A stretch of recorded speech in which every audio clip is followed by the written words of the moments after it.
If Iowa State ever wants to have any semblance of a chance at winning a national title, one thing has to change.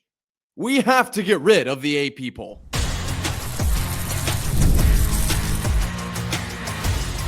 You are Locked On Cyclones, your daily podcast on the Iowa State Cyclones, part of the Locked On Podcast Network. Your team every day. Welcome into Locked On Cyclones, part of the Locked On Podcast Network, your team every day. Shout out to you for being here every single day, making this your first watch or listen of the day. I appreciate it more than you know, whether you're watching on YouTube or listening on your favorite podcasting platform. Be sure to hit subscribe so we can prove once and for all that it is, in fact, a Cyclone state. Today, we're talking about the AP poll and the absolute dumpster fire that went down yesterday. All the ins, the outs, what I think needs to change will be covered in this first segment. Then we're going to really just talk about John Haycock and Matt Campbell. Where is Iowa State at right now defensively? Where could we go the rest of the season? Where is Iowa State at as a team? And where could we go the rest of the season? That'll be broken down in segments 2 and 3. I cannot wait for this one. Okay, this one, I feel some type of way about this one. But first, this episode is brought to you by Monarch Money. Take control of your finances with Monarch Money. Use code LOCKEDONCollege at monarchmoney.com for 50% off your first year. If you follow me on Twitter, at Nick_Marv, you know yesterday I tweeted out this video that was just going bananas all across the interwebs of Haley Sawyer, an AP voter, beat reporter for USC.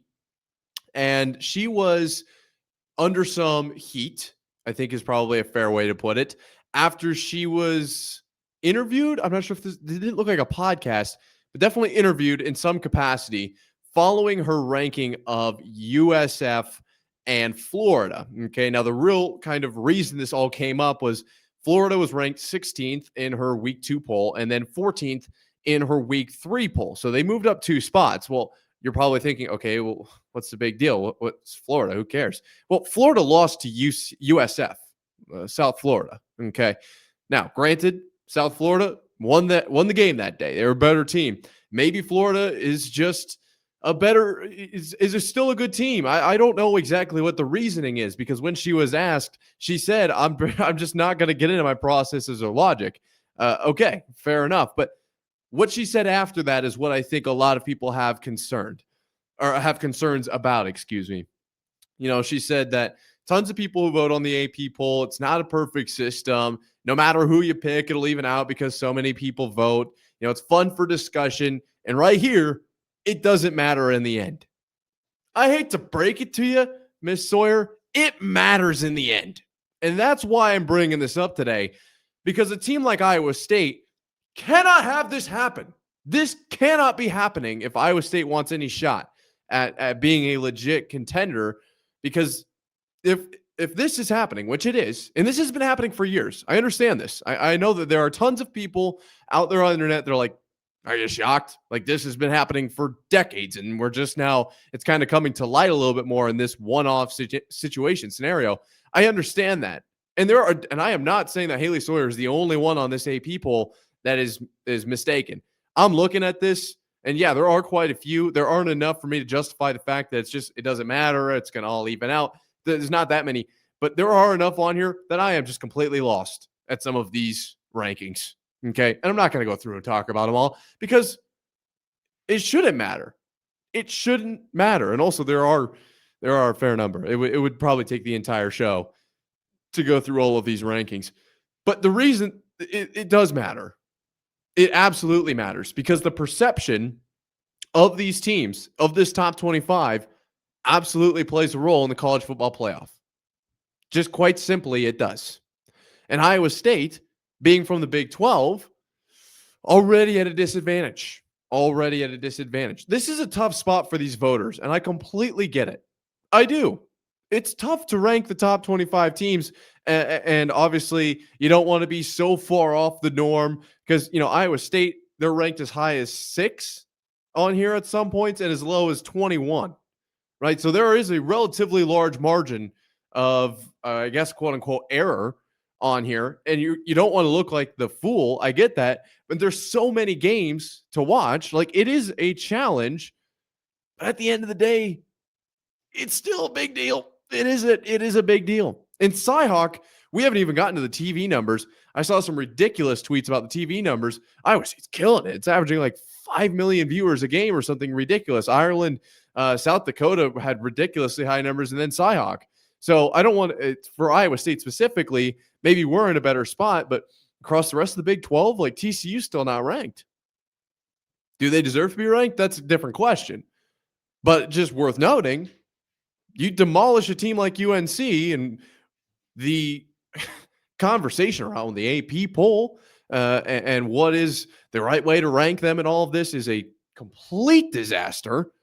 But if you're going to talk about how, like, I mean, it was Bill Belichick. All anyone could talk about was UNC might be good this year, Bill Belichick, and then TCU beats the brakes off them and doesn't ever get ranked.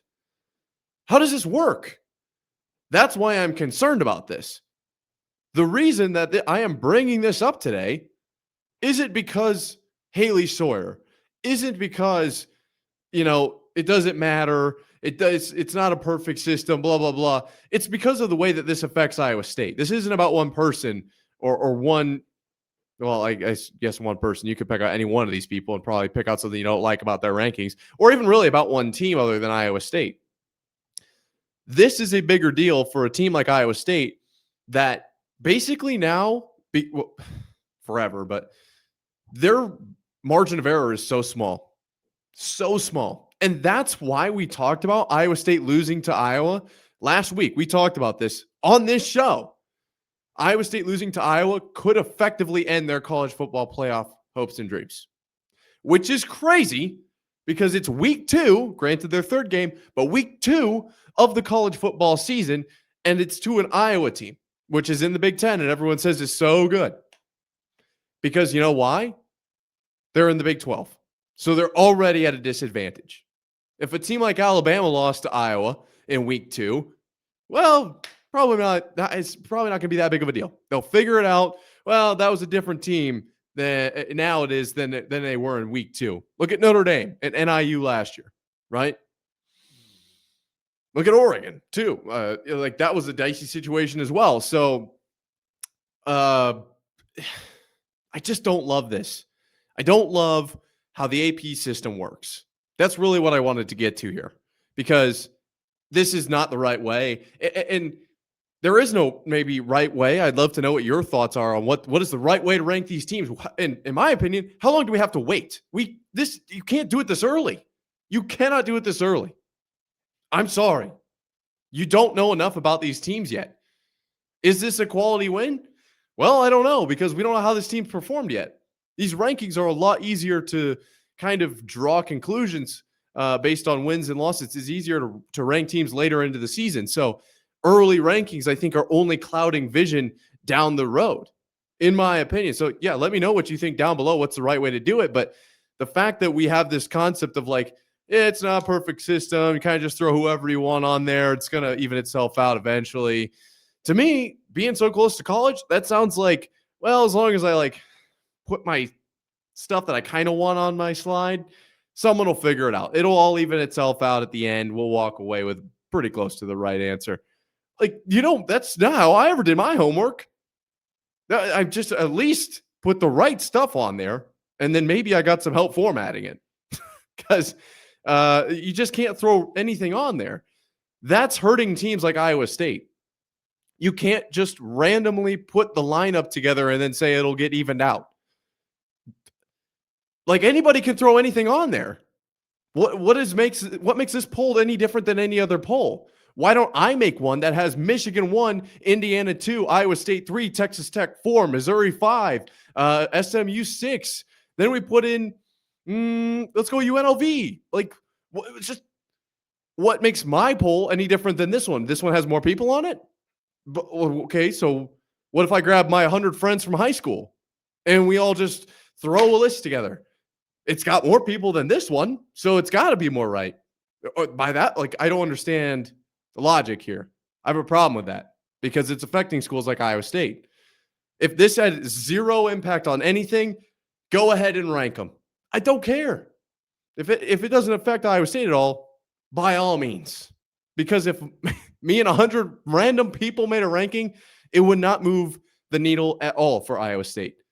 But when the AP poll comes out and we have all these records of, longest streak in the top 20, longest streak in the top 10, which we talked about for Iowa State basketball. And I still think that there is an element of that where it impacts scouting and it impacts this, that, and the perception of the school, which is like, that's literally what it's like a chasing a tail type of situation here.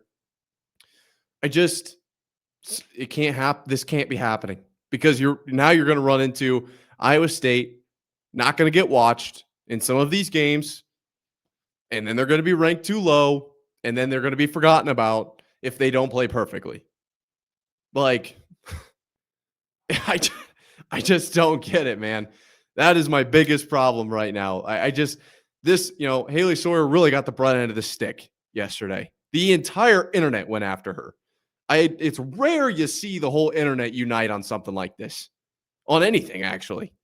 And I think I seriously thought the AP poll might cease to exist in 24 hours after this video was released. I have never seen every single post be in the same camp.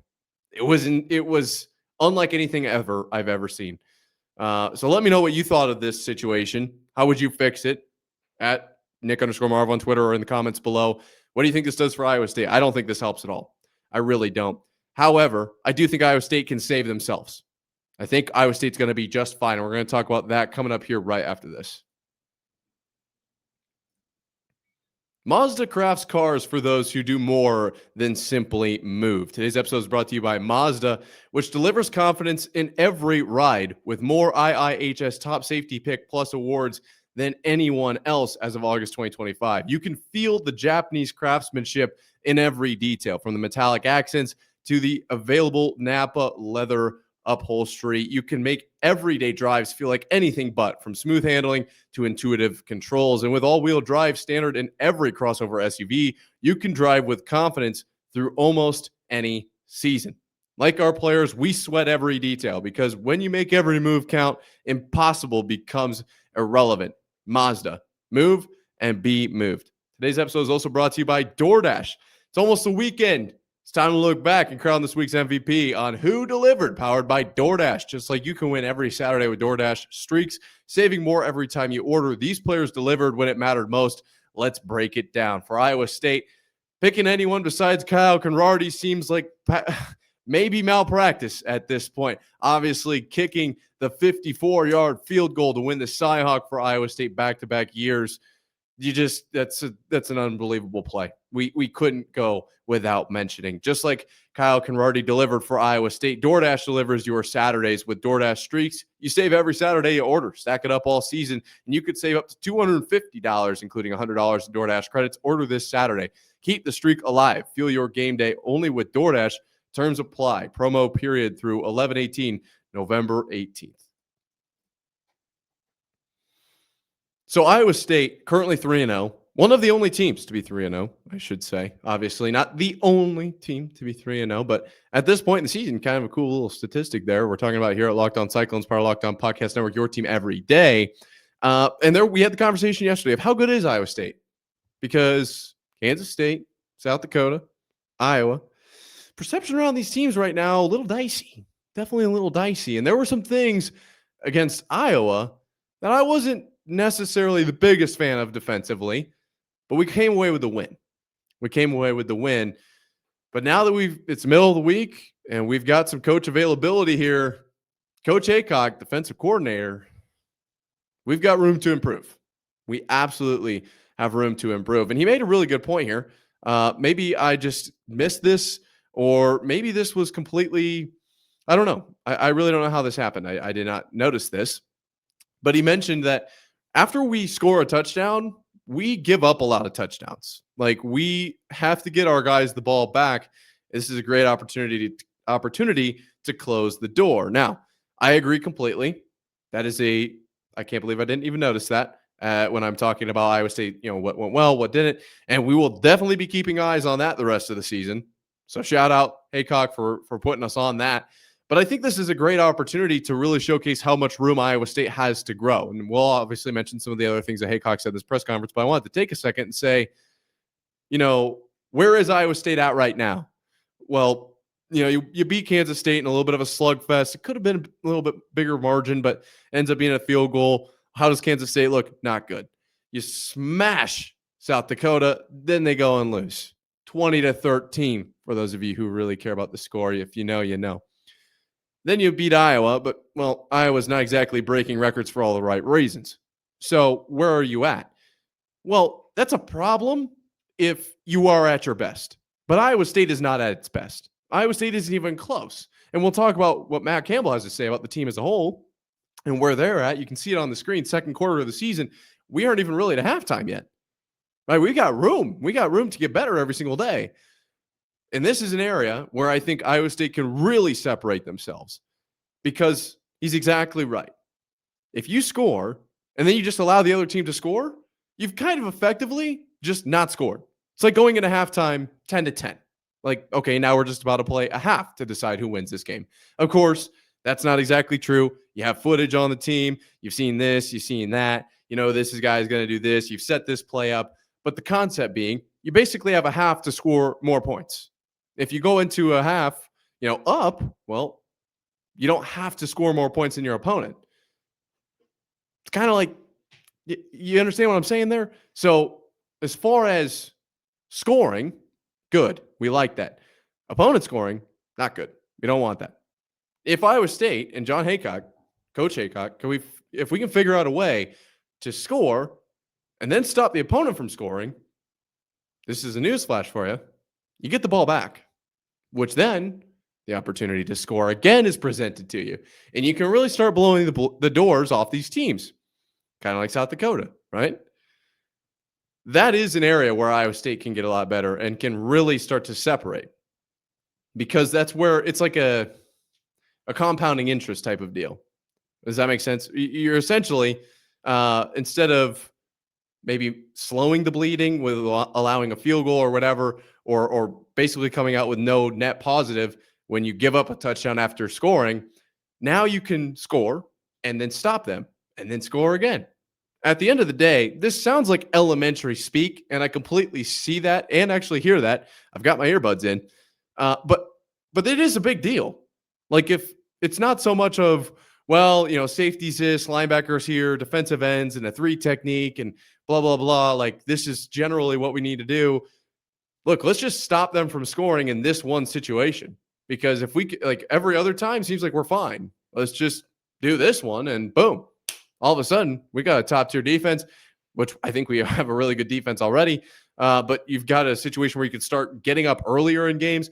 And we all know that the flow of the game is absolutely dictated by the score. So if you can get up early, you're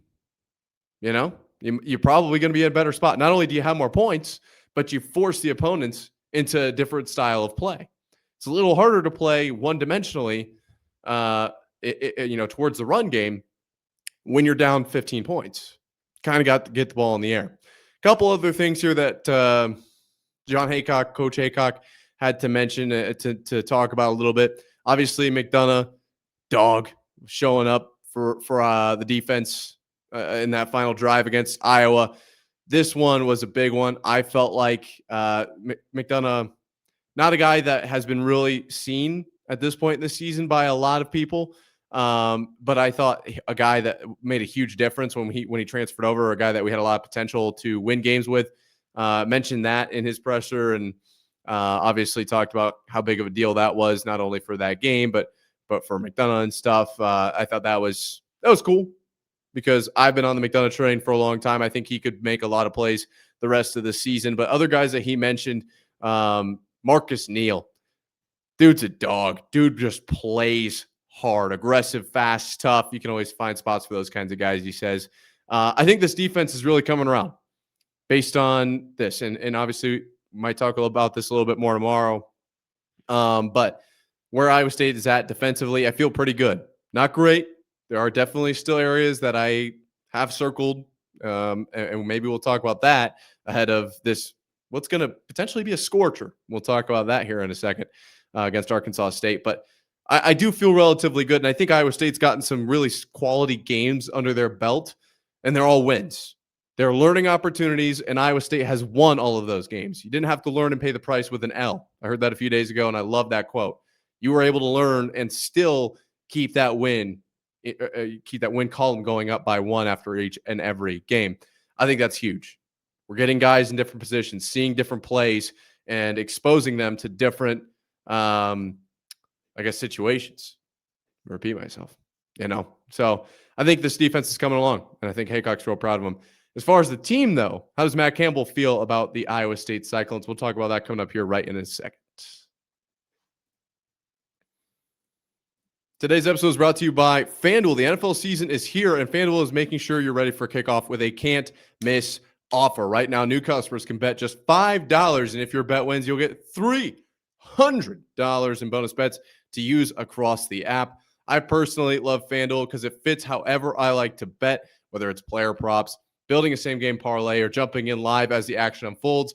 That's really helpful because a lot of times I forget when kickoff is. I'm going to be completely honest with you. It's quick, it's easy, it's the best way to add a little bit more energy to those Sundays. So, are you ready to play? Download the FanDuel app now by visiting FanDuel.com to get started. That's FanDuel.com to place your first $5 bet, $300.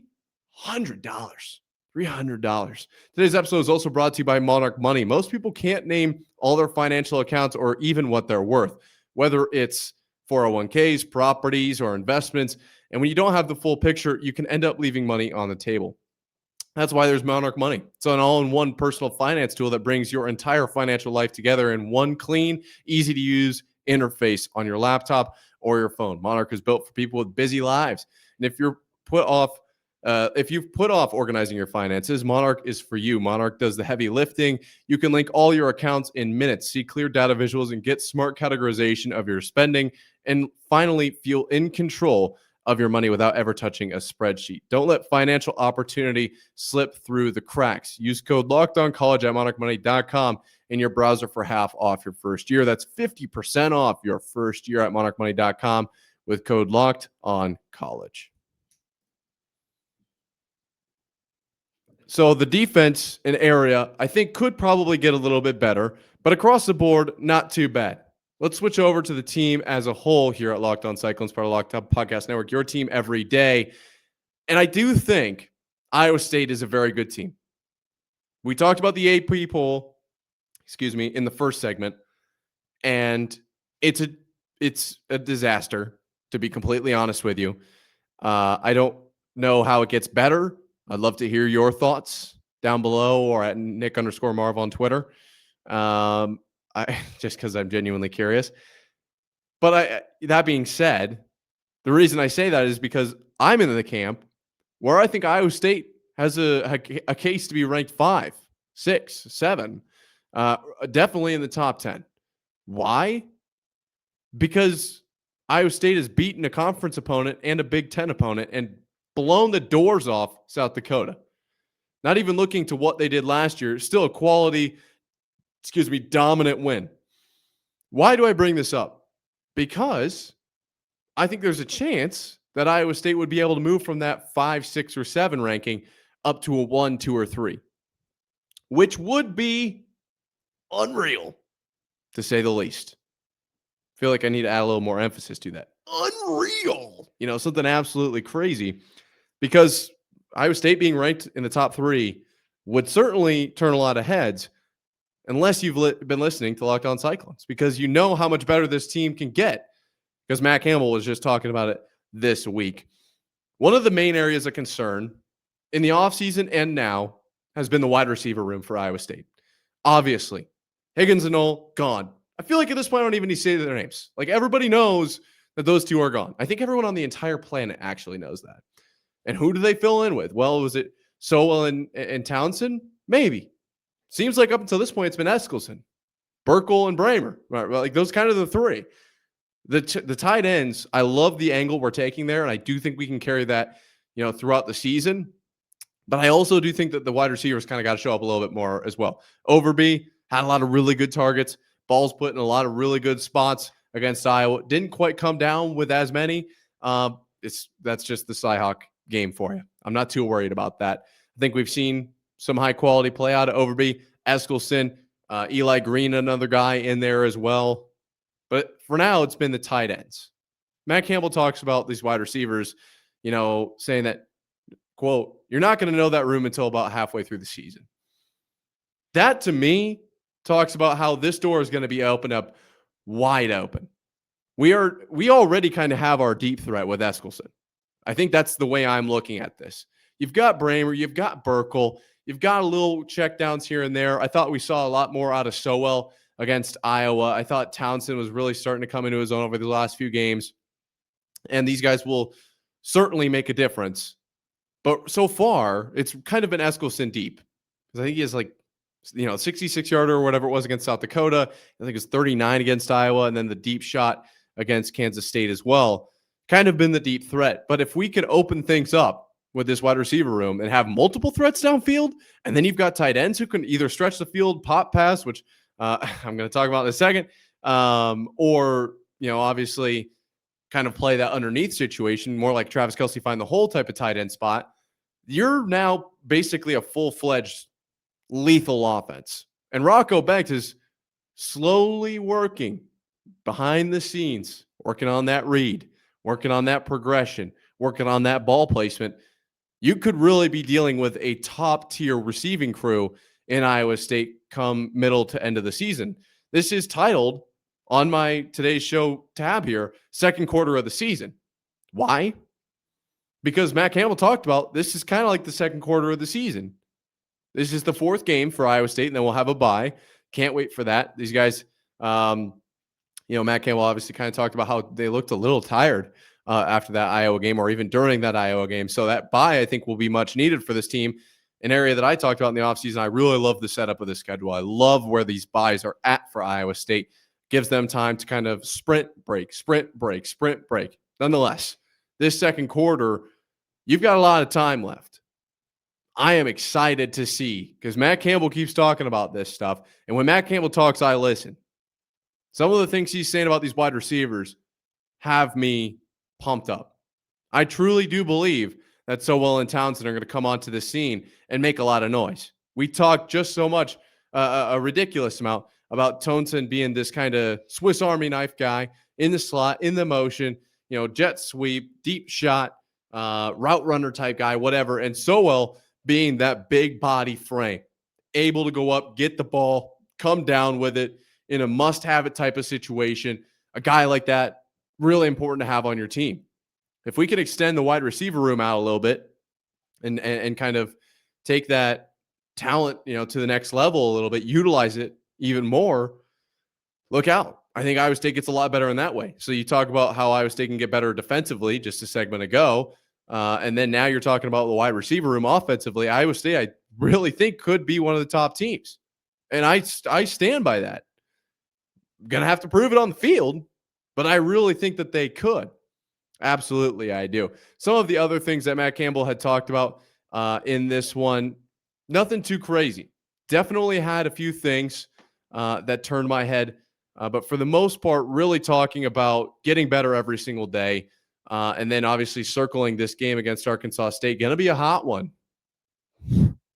Boy, oh boy. Don't want to have to fight the heat as well. But hey, they're going to be on the same field at the same time. Everybody thinks back to the Ohio game.